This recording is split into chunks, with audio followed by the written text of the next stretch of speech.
And then so you're back home in America for how long are you back home for, getting ready to head back over? Well, let's see. It wasn't too long,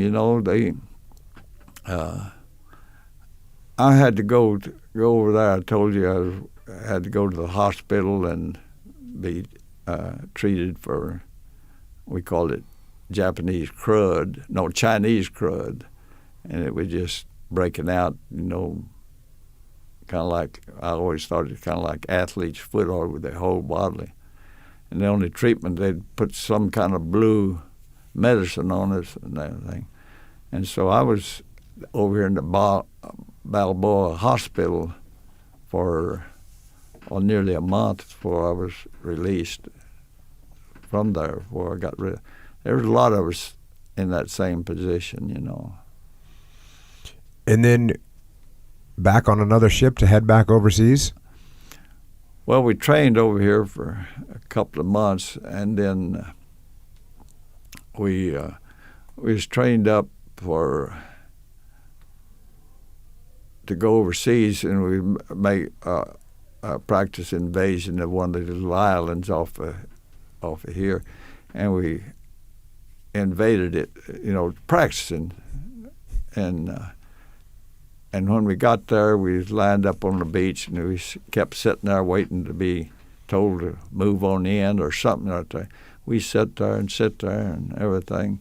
Finally, the officer came on and told us, said, "Hey, we're going back on the ships. We're heading overseas again." And so we went back aboard ship and came over here to Camp Pendleton and started getting ready to go back overseas again. And that's when I asked my mother to find me a pistol, and that's when she came over. And then what, you do more training in Camp Taro? That's the big island of Hawaii? Yeah. Oh, okay. So the camp was called Camp Taro. So we trained there. And that's when I was assigned to an assault squad. And I was a demolition guy in that thing. And that was quite an experience. And let's see. Then we trained and got ready to go to Iwo. And while we were training there at Camp Tarawa on the Big Island, they'd line us up every Wednesday, and give us 2 cans of Lucky Lager beer. Well, I didn't drink right there, but Carver loved that beer.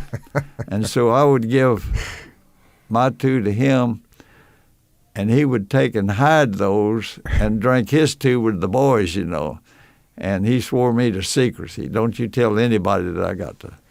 So when he hit the island of Iwo Jima, he was carrying 14 cans of beer. Well, anyway, on the way over there... Actually, there's a picture in your book, and you got him with a little demo satchel on, but you say there's no demo in that satchel, it's all beer. Yeah, it's beer. And he threw away his gas mask and had 4 cans of beer in that gas mask. Oh, that's what it was, gas mask container. Bag, Well, anyway, we heard on the ship, we listened to Tokyo Rose.